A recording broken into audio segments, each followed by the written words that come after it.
आपको 5 बजे good morning कहते हैं और सारा इज्जत जलाल अपने जिंदा खुदावंद यीशु मसीह को देते हैं और उसकी इबादत में आपको वेलकम करते हैं, आपको मुबारक कहते हैं, आपको खुशामदीद कहते हैं। आए इबादत से खुदावंद का आगाज करें और उसी के नाम को जलाल दें। वही भला खुदा है और उसी की तारीफ करते हैं।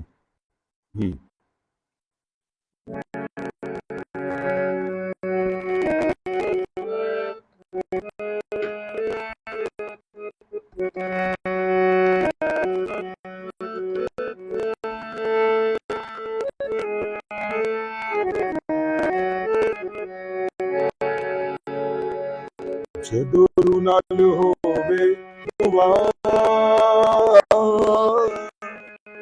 ते मोजिंदे जदों उतरे आप खुदा ते मोजिज़े हुंदे ने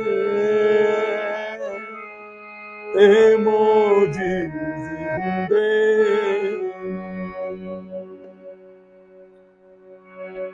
जदों रूह नाल होवे दुआ ते मोजिज़े हुंदे ने जदों उतरे आप खुदा ते मोजिज़े हुंदे ने ते मोजिज़े हुंदे। मंजी उते आवण मंजी उते आवण वाले वैरी टुर के जांदे जन्म जन्म दे अन्ने आके अखी पांदे मंजी उते आवण वाले पैरी टुर के जांदे ने जन्म जन्म दे अन्ने आके अखियां पाउंदे ने आके अखियां पाउंदे ने। यसु नाम विच बड़ी शिफा ते मोजिज़े हुंदे ने यसु नाम विच बड़ी शिफा ते मोजिज़े हुंदे। जदों उतरे आप खुदा ते मोजिज़े हुंदे ने ते मोजिज़े हुंदे। भावें छल्ला मारन भावें उठी रैण तूफान हाथ जलाली यसू वाला करदा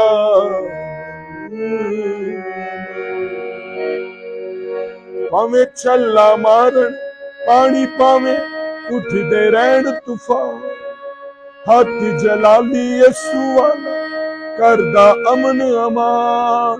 हाँ करदा अमन अमान। ओदी कुदरत बेपनाह ते मोजिज़े हुंदे ने ओदी कुदरत बेपनाह।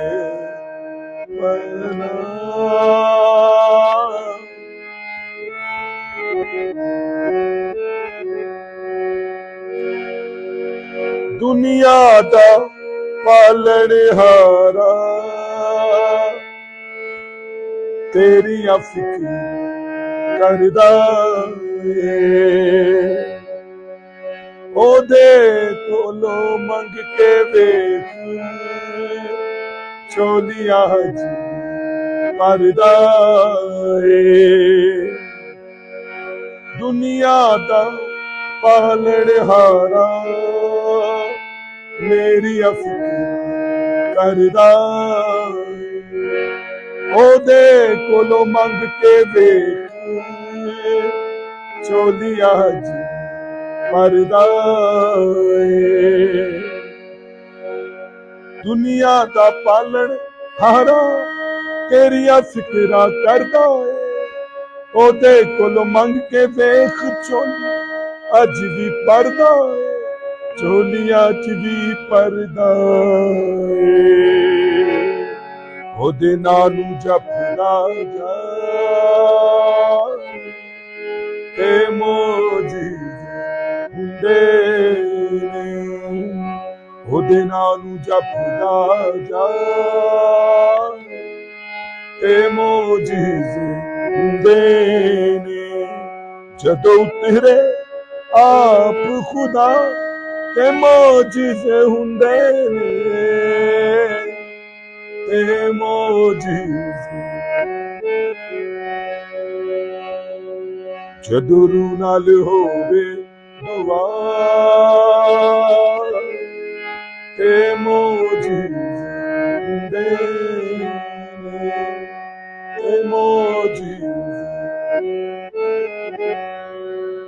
Praise the Lord, hallelujah. So आए तिलावते खुदाबंदी करेंगे और आज हमारे पास मौका होगा कि हम तीसरे बाब की 3 आयतें रह गई थी, 27वीं, 28वीं और 29वीं आयत। अंजील मुकद्दस मेरे साथ निकालिए और गलतियों की किताब उसका तीसरा बाब और उसकी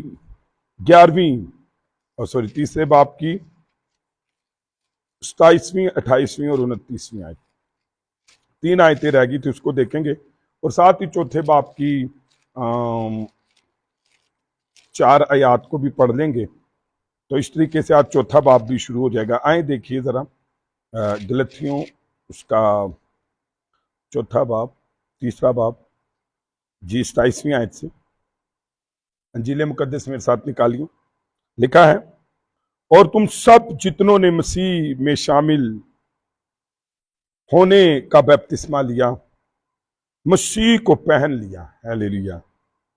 ना कोई यहूदी रहा, ना यूनानी, ना कोई गुलाम, ना आजाद, ना कोई मर्द, ना औरत, क्योंकि तुम सब मसीह यीशु में एक हो।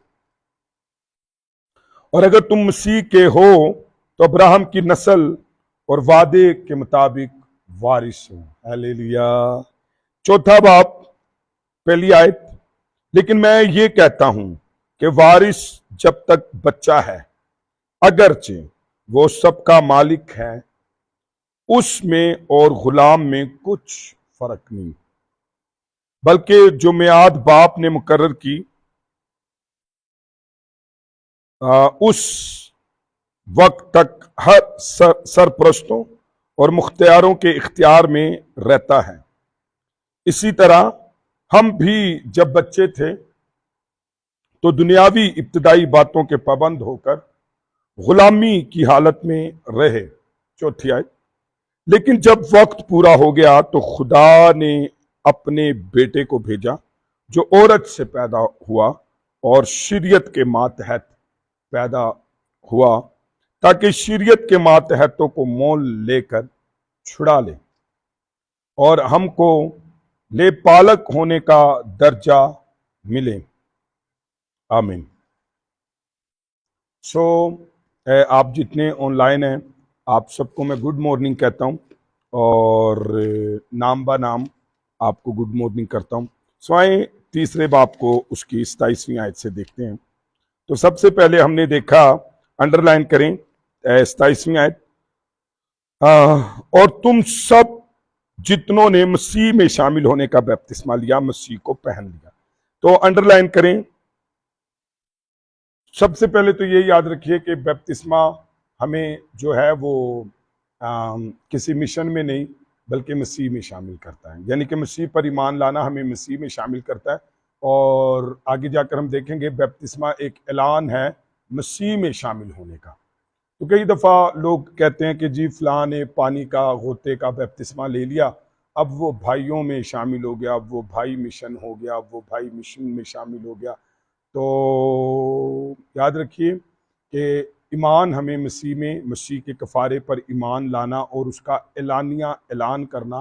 बपतिस्मा इस बात का ऐलान है कि मैं किसी फ़िरके में या किसी मिशन में या किसी गिरोह में नहीं शामिल हुआ, बल्कि मैं मसीह में शामिल हो गए। बाइबल का ये हवाला देख लीजिए, तो तुम जितनों ने मसीह में बपतिस्मा लिया, मसीह यस्सु में किस में शामिल होने का बपतिस्मा लिया। तो ये रोमियो उसके 6 बाब की पहली आयत में भी ये बात लिखी कि मसीह में हमें शामिल होने का ये ऐलान है, मसीह में शामिल होने का। तो इसलिए आप किसी भी गलत फहमी में ना रहिएगा, तो बाइबल को समझिएगा कि आप जब बपतिस्मा लेते हैं या दिलवाते हैं तो मसीह में शामिल होते हैं। और अगर कोई इसकी मुखालफत करता है किसी भी वजह से, तो याद रखिए वो मसीह में शामिल होने के लिए या उसकी रास्तबाजी को पूरा करने के शामिल होने के लिए उसमें क्या करता है, मुखालफत करता है। फिर उसके बाद क्या लिखा है, इसको अंडरलाइन कर लीजिए कि जब कोई इंसान मसीह पर ईमान लाता है तो उसके साथ एक हो जाता है। हालेलुया। तो बपतिस्मा मसीह पर ईमान लाने, ईमान जो है लाने से बपतिस्मा उसका ऐलान है। जब आप ईमान लाकर बपतिस्मा लेते हैं, एक हवाले को याद रखिएगा, मरकस 16:16, तो वहां पर लिखा है जो ईमान लाए और बपतिस्मा ले वो निजात पाएगा। तो यानी कि ईमान का ऐलान, ईमान का इजहार जो है वो बपतिस्मा है। तो जब आप ये करते हैं तो उस ईमान का इजहार होता है। तो यानी कि असल में बपतिस्मा ईमान को ही रिप्रेजेंट करता है कि आप यीशु पर ईमान लेकर आए उसके कफारे पर। तो मेरा ख्याल है हर बालिग शख्स को इसकी ज़रूरत है। बच्चे को नहीं पता होता कि ईमान क्या है, लेकिन जब आप बालिग हैं तो फिर आप ईमान लाते हैं और अपने ईमान का इजहार कैसे करते हैं, बपतिस्मा लेकर। और ये मसीह में आपको बपतिस्मा ऐलान है मसीह के साथ होने का। क्या लिख उसके उसके साथ एक होने का ऐलान है, उसमें शामिल होने का ऐलान है। सो ये बपतिस्मा जो है वो एक होने का इकरार कैसे होता है, बपतिस्मा के ऐलान होने से।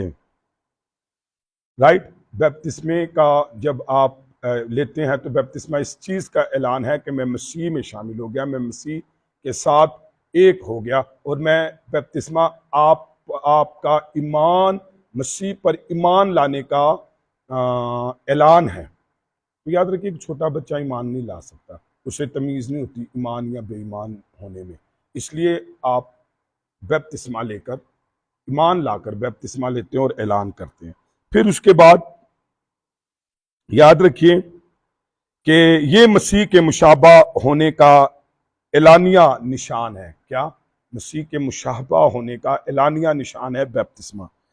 सो जैसे पौलुस मसीह को, अंडरलाइन करें, मसीह को पहनना कहता है, तो जिस तरह एक फौजी वर्दी के पहनने से ऐलान करता है। देखिए, जब एक फौजी, एक पुलिस वाला वर्दी पहनता है तो वो इस बात का ऐलान करता है कि मैं फौज का रुकन हूं। तो उसकी यूनिफॉर्म से हमें पता लगता है कि ये फौज का क्या है, रुकन है। तो वो फौज की वर्दी पहनने से ये बताता है कि मैं उसका रुकन हूं। तो उसी तरह एक ईमानदार पानी का बपतिस्मा लेकर ऐलान करता है कि मैं मसीह का हूं। हालेलुया, कि मैं मसीह का हूं। बपतिस्मा इस बात का ऐलान है कि मैं मसीह का हूं। बपतिस्मा इस बात का ऐलान है कि आप यीशु पर ईमान लेकर आए हैं।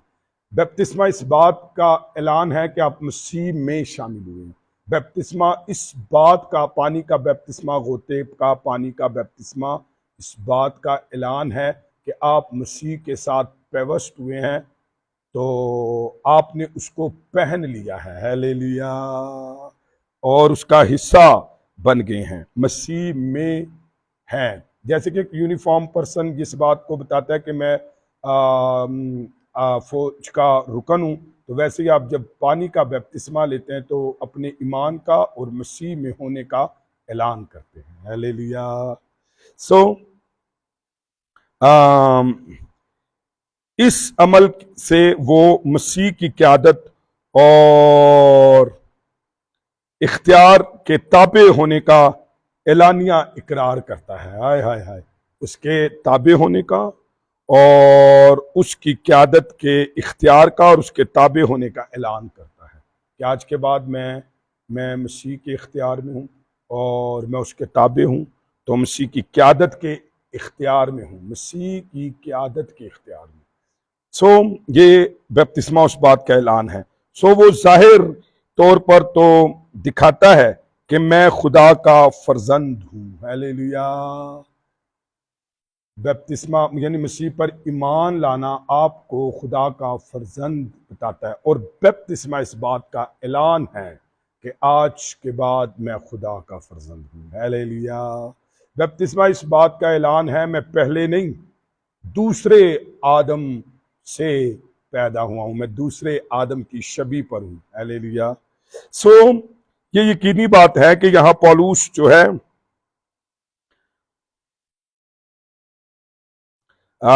इस तरह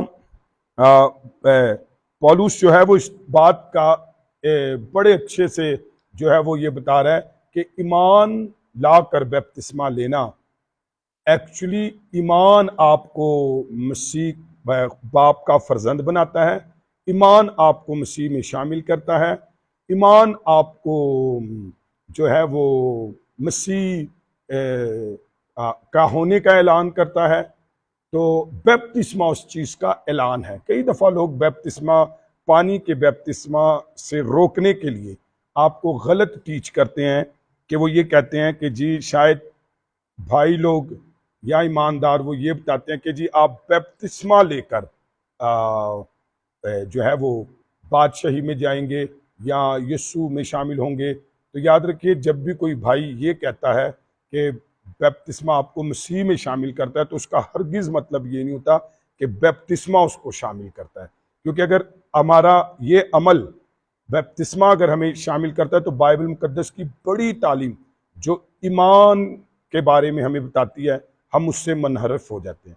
एक्चुअली जब कोई भी भाई ये आपको कहता है, खुदा का बंदा या एक टीचर या एक प्रीचर जो पानी के बपतिस्मे के लिए आपको ये कहता है, तो इसका मतलब ये होता है कि बेटा जो ईमान आप यीशु पर लाए हैं, अब पानी का बपतिस्मा उसको ऐलान करेगा कि आप यीशु के हो गए हैं, आप खुदा के फर्जंद हो गए हैं, आप मसीह में शामिल हो गए हैं। जब वो बपतिस्मे की बात करता है तो एक्चुअली वो उस ईमान की बात करता है जो आप लेकर आए हो। अब उसका इजहार, ऐलान जो है वो पानी के बपतिस्मे से होता है। तो कई दफ़ा मैं और आप अपनी खुदा के कलाम के ख़िलाफ़ तालीमात को प्रमोट करते हैं और अपने गिरोहों और अपने मिशन को बचाने के लिए हम खुदा के कलाम को बदल देते हैं। इसलिए याद रखिए कि बपतिस्मा ईमान का ऐलान है।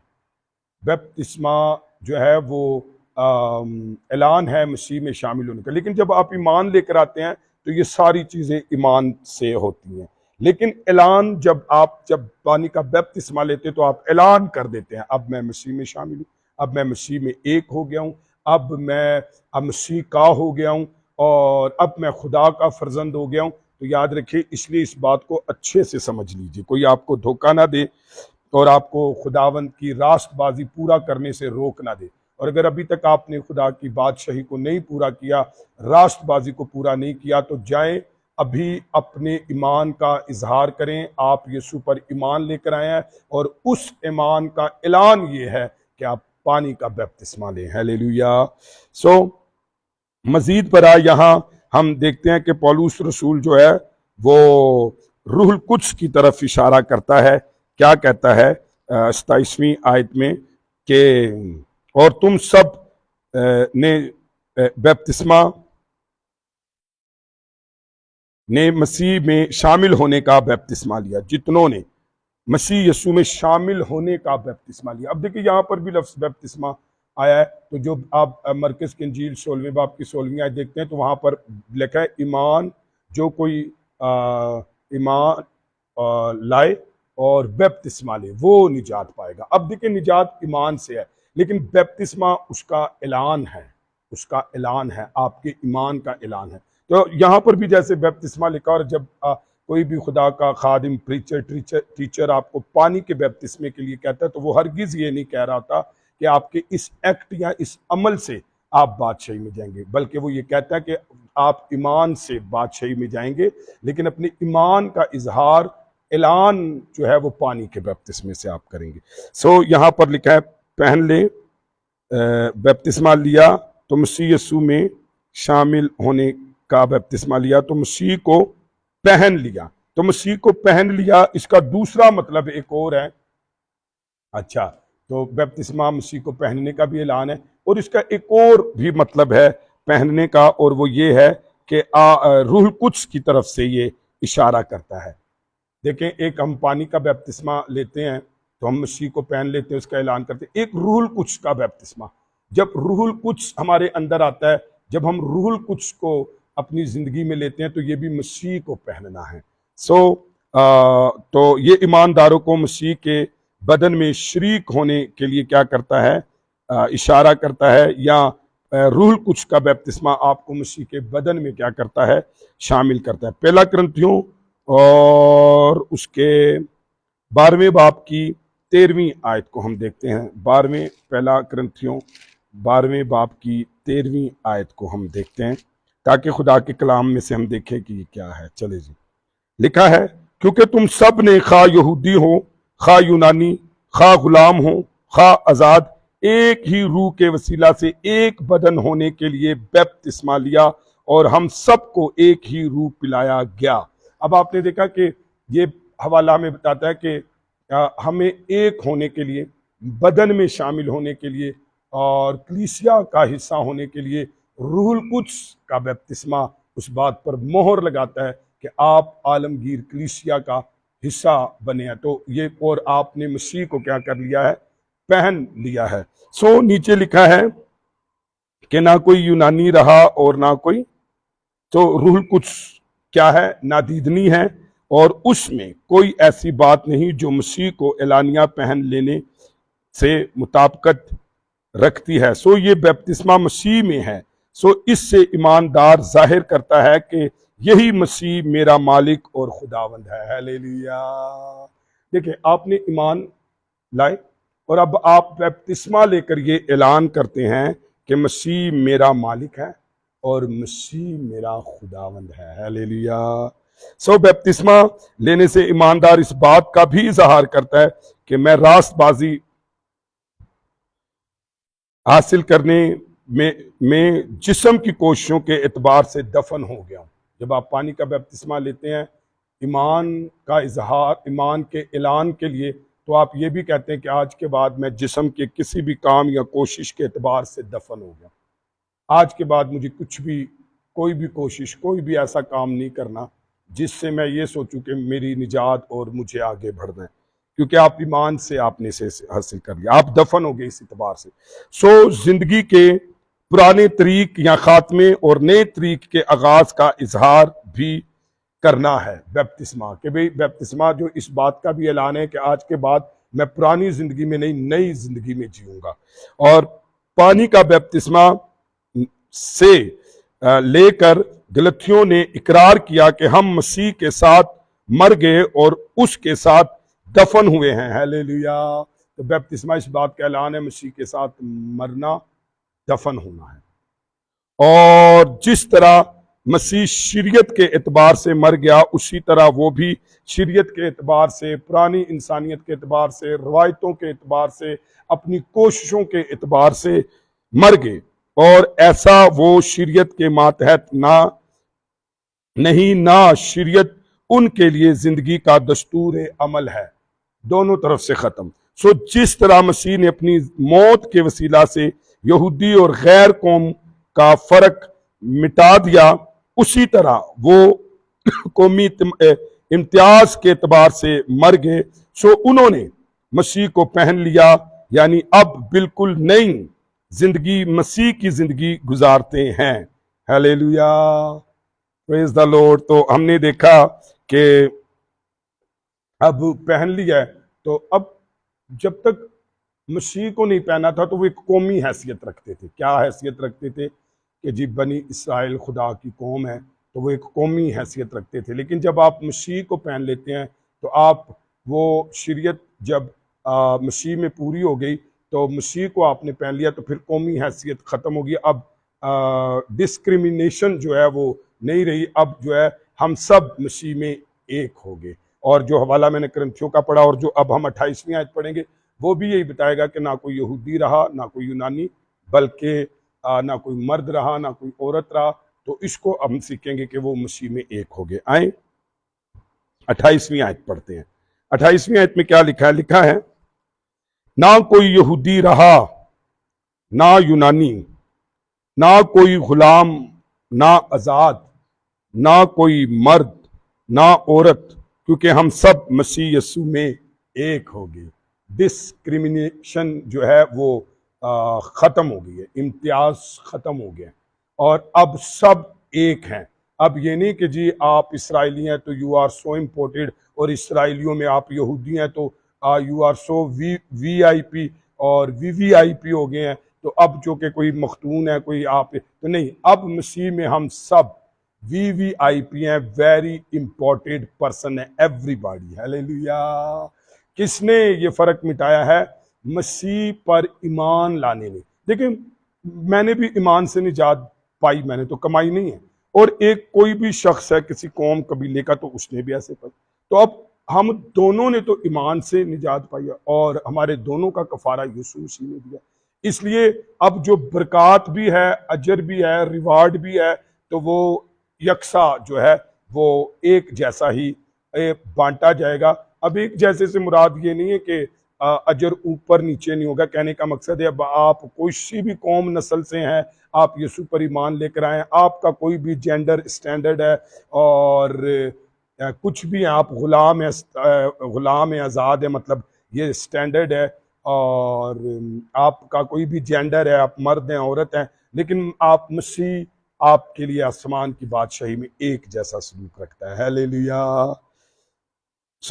आए जरा देखें कि शरीयत क्या करती थी, इन तबकों के दरमियान इम्तियाज रखती थी। किनके दरमियान? मिसाल के तौर पर इस्तिस्ना 7, 6 और 14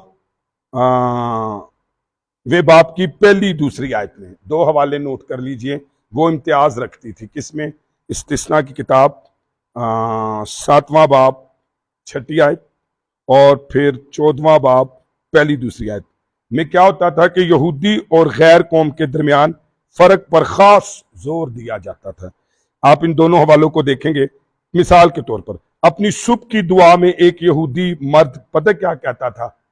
वो कहता था मैं तेरा शुक्र करता हूं कि तूने मुझे गैर कौम या गुलाम या औरत नहीं बनाया।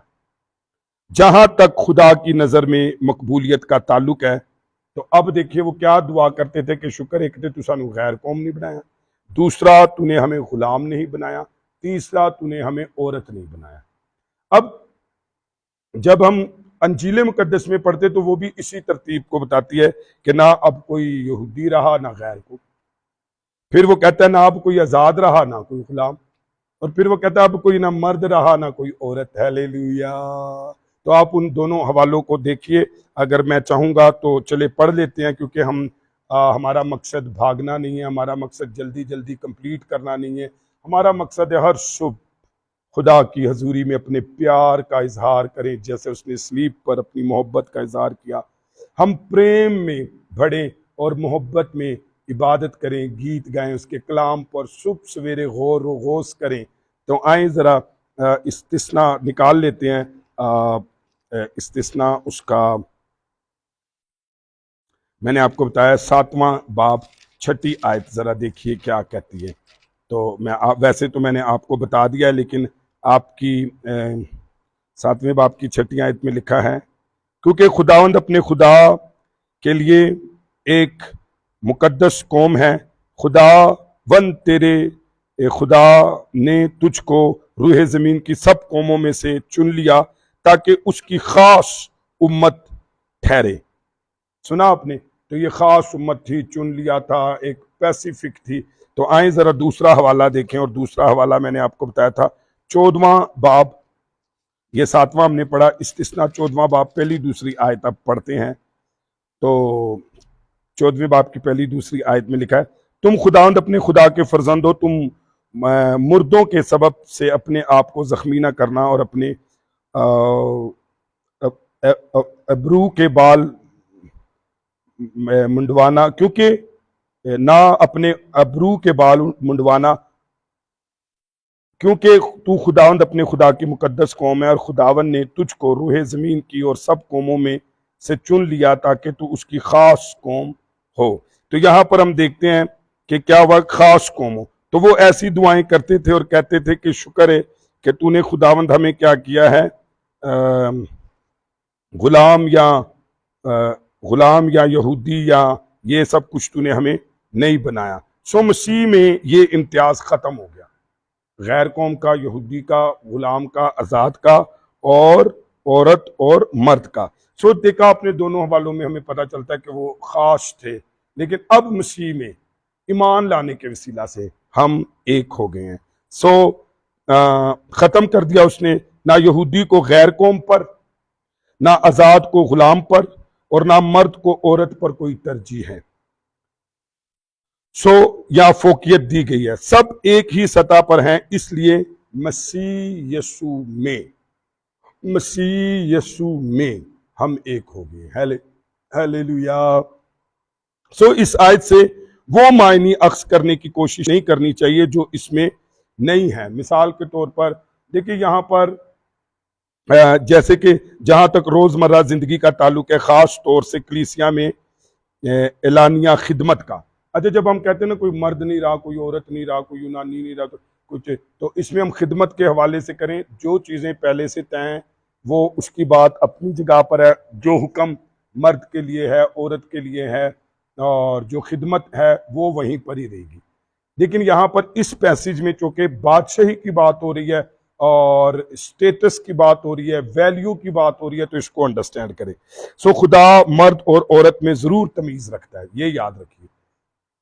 खिदमत के हवाले से भी, जेंडर के हवाले से भी खुदा तमीज़ रखता है, और मुझे और आपको भी तमीज़ रखनी। लेकिन जहाँ तक उसकी वैल्यू की बात है, जहाँ तक आसमानी अजर की बात है, जहाँ तक बादशाही की बात है, जहाँ पर उस एक खूबसूरत खुदावंद ने हमारा मकाम जगाया, वो उसमें कोई डिस्क्रिमिनेशन नहीं है। सो नए अहदनामा में हर तो के लिए हदायत जो है वो मौजूद है, हर बात के लिए। मिसाल के तौर पर मर्द के लिए, औरत के लिए, गुलाम के लिए जो हदायत दी गई है वो मुझे और आपको वैसे ही करना है। सो और मालकों और गुलामों के से भी नया अहदनामा अलग अलग मुखातिब होता है। बाकायदा आप इफ्सियों के खत में जाएं तो वहां हमें पता लगता है। लेकिन खुदा से बरकत पाने में ये बातें हरगिज कोई अहमियत नहीं रखती। जहाँ तक बरकत की बात है तो खुदा मर्द औरत को देखता नहीं है, खुदा यहूदी और गैर यहूदी को नहीं अब मसीह में देखता, और यूनानी गोरे और काले को नहीं देखता, आज़ाद और ग़ुलाम को नहीं देखता।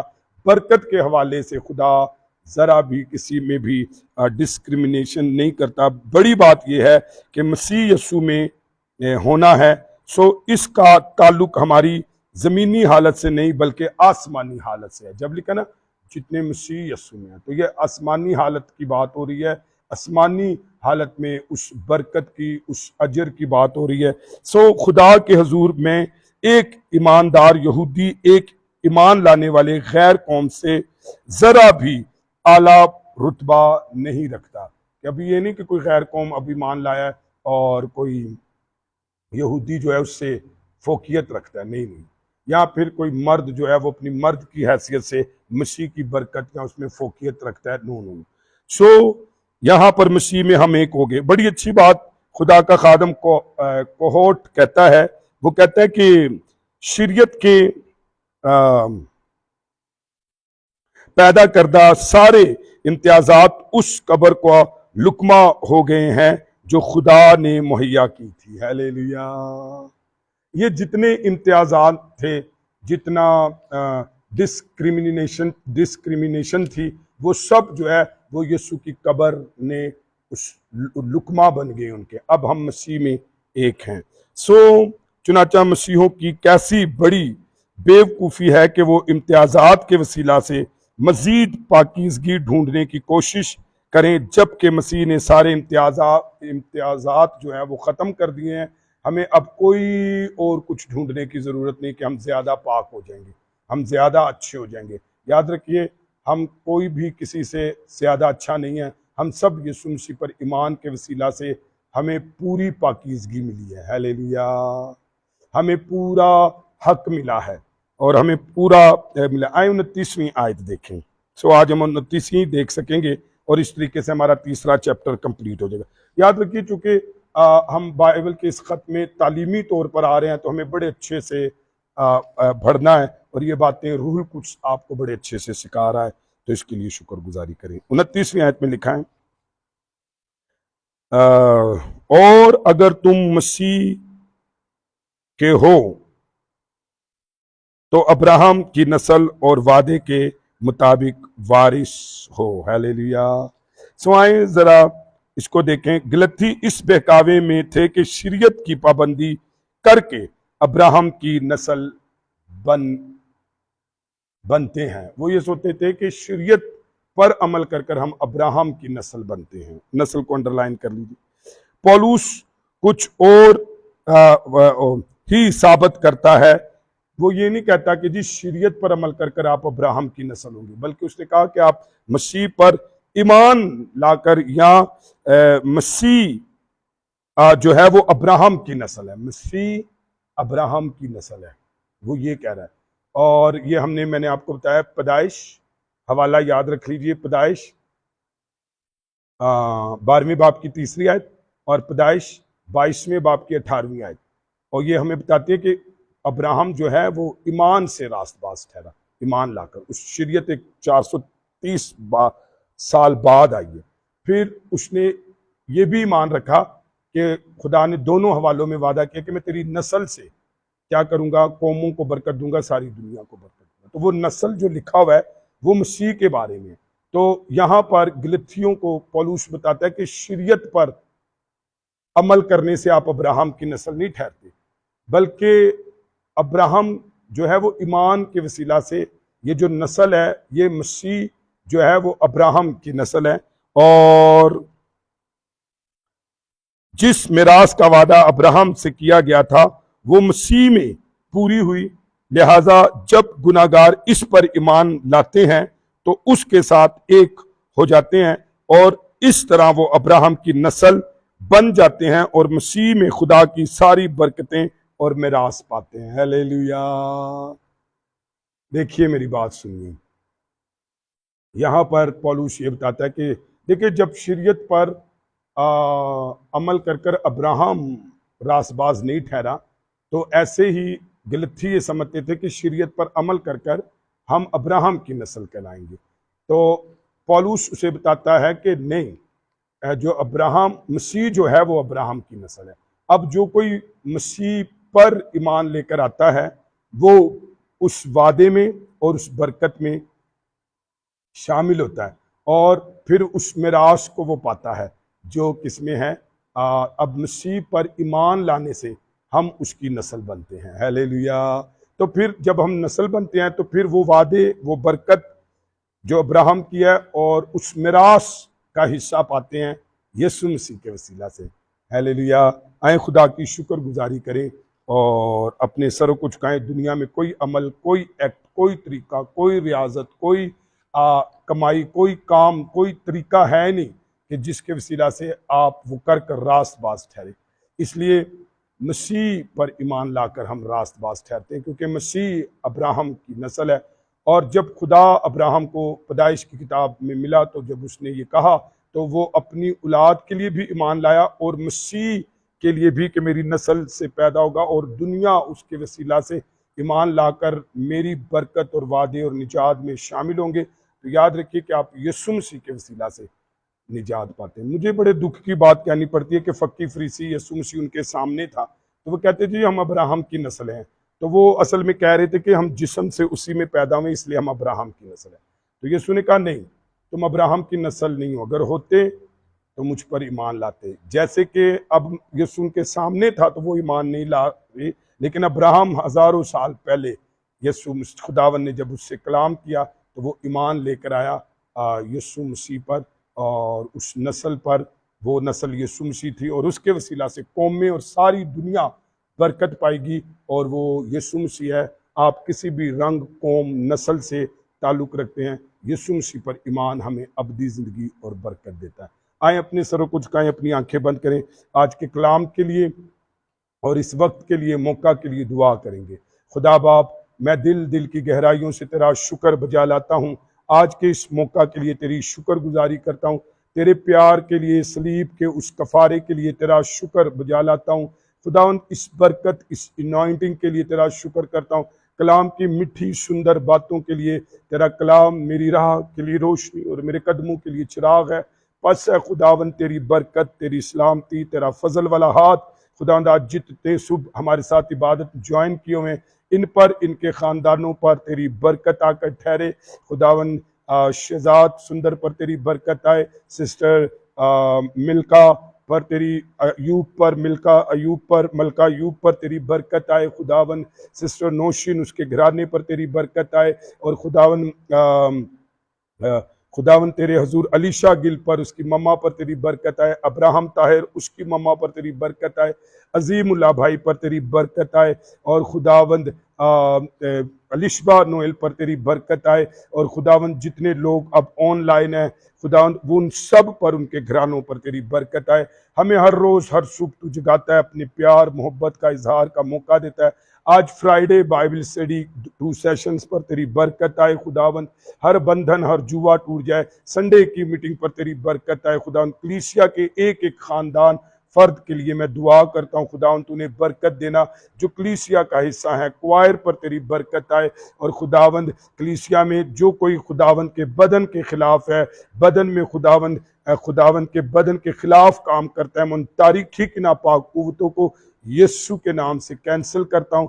खुदावंद, मेरे टाउन को, क्रिश्चियन टाउन के एक एक खानदान पर तेरा फजल वाला, रहम वाला हाथ आए। इनको खुदावंद तू जिंदगी, बरकत, अपने बेटे यीशु की पहचान, माली रूहानी तौर पर बरकत देना। खुदावंद, सुबह सवेरे में कलीसिया के एक एक फर्द के लिए दुआ करता हूँ, अपने घर खानदान के एक एक फर्द के लिए दुआ करता हूँ, कलीसिया में जितने खिदमत गुजार है उनके लिए दुआ करता हूँ। मैं मुल्क पाकिस्तान के लोगों पर तेरी सलामती चाहता हूँ। खुदावंद, यहाँ पर से करप्शन चली जाए, यहाँ पर से खुदावंद डिस्क्रिमिनेशन चली जाए, और खुदावंद हर तरह से खुदावंद तेरा हाथ आए। खुदावंद, और अपने लोगों पर अपना फजल वाला हाथ रख। हर तरह की खुदावंद मुल्क के अंदर से गुर्बत चली जाए खुदावंद, और मुख्तलिफ तरह से खुदावंद जो दुख है, परेशानियां है, फौज अदलिया के लिए तेरे हजूर से सलामती, बरकत की दुआ करता हूँ। खुदावंद, इस मुल्क पर दिन रात तेरा हाथ रहे, और खुदावंद तू अपनी हाथ को बढ़ाकर हम अपने मुल्क के लिए सलामती चाहते हैं। खुदावंद, पूरी दुनिया में तेरे लोगों के लिए, मुकद्दसीन के लिए, ईमानदारों के लिए, राष्ट्रबाजों के लिए बरकत, सलामती की दुआ करते हैं। खुदावंद, उन पर सदा तेरा हाथ आए, हर एक शख्स निजात पाए। खुदावंद, तेरी अजीब रोशनी छुए। अगर कोई बीमार है इस वक्त खुदावंद ऑनलाइन, और जो बाद में सुनने वाले हैं और जो अब सुन रहे हैं, उन पर से बीमारी चली जाए यीशु के नाम से, खौफ चला जाए यीशु के नाम से। खुदावंद, तूने माली बरकत दे, रूहानी बरकत दे, फाइनेंशियली बरकत दे, मेंटली बरकत दे, स्पिरिचुअली बरकत दे, ने ब्लेस कर। खुदावंद, इनके अंदर से खौफ, डर, डिप्रेशन, फ्रस्ट्रेशन, उदासी, मायूसी छोड़े यीशु के नाम से। खुदावंद, रहम कर। यीशु के नाम में ये दुआ मांगते और पा लेते हैं, आमीन। आए हम खुदावंद की इसका भी दुआ कहें। ऐ हमारे बाप, तू जो आसमान पर है, तेरा नाम पाक माना जाए, तेरी बादशाहत आए, तेरी मर्जी जैसे आसमान पे पूरी होती है ज़मीन पर भी हो। हमारे रोज़ की रोटी आज हमें दे, और जिस तरह हम अपने कर्जदारों को माफ़ करते हैं, तुम्हारे कर्ज हमें माफ़ करो, और हमें आजमाइश में न ला, बल्कि बुराई से बचा, क्योंकि बादशाहत, कुदरत, जलाल हमेशा तेरा ही है, आमीन।